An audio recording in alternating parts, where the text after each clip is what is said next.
Gaucelm Faidit of two heartfelt friends. Tell me by your wisdom what is in it,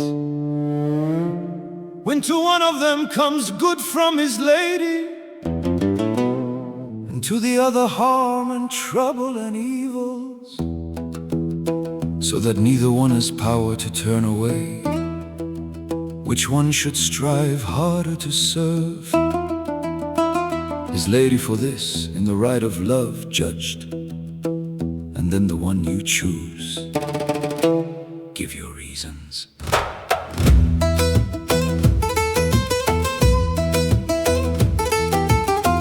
Lord Emeric's, it's not at all a common case for the one to whom comes from love in all things.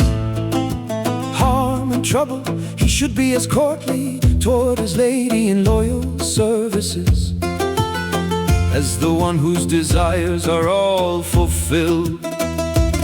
It's not a reason, and no one should say it, that the unfortunate man should strive as hard as the faithful lover who is loyally loved.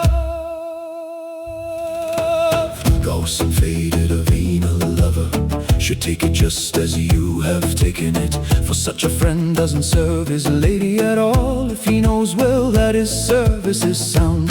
It's no effort, and it's not so much to welcome, when from one good a man knows how to make another good come out.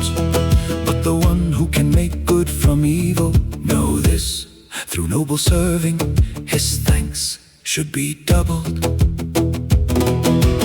Lord Emeric's, you reason beautifully what is false, and the reasoning is nothing but foolishness. How do you dare say that the lover for whom mercy is worth something shouldn't be more dedicated in serving than the unloved one who should kill himself? A fool would be the lady if she lets you enjoy her, if without doing good you're worthy and you strive, and if she does you good, that you'd be worth nothing. Gaucelm, I know well that you're all the same. You think that I've learned this from you, and so shouldn't the poor man strive right away until he's equal to the rich?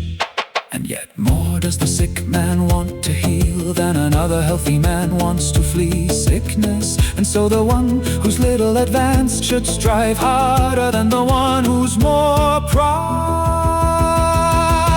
Lord Emeric's, it's a very unequal affair that you should say the lover in whom worth is invested shouldn't better guard what he's conquered with prowess and with natural deeds than the one who has nothing but the thoughts.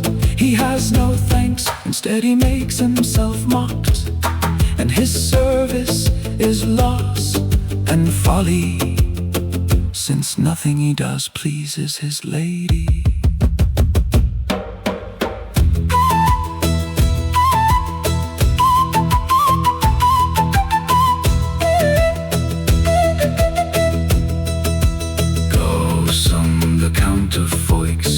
Himself welcomed will know well how to judge and decide for us, since otherwise by you, if you don't force me, I can't be overpowered by right.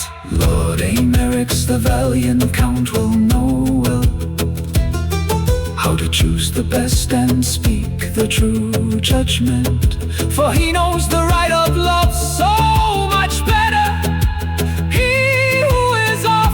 Joyful and angered by it.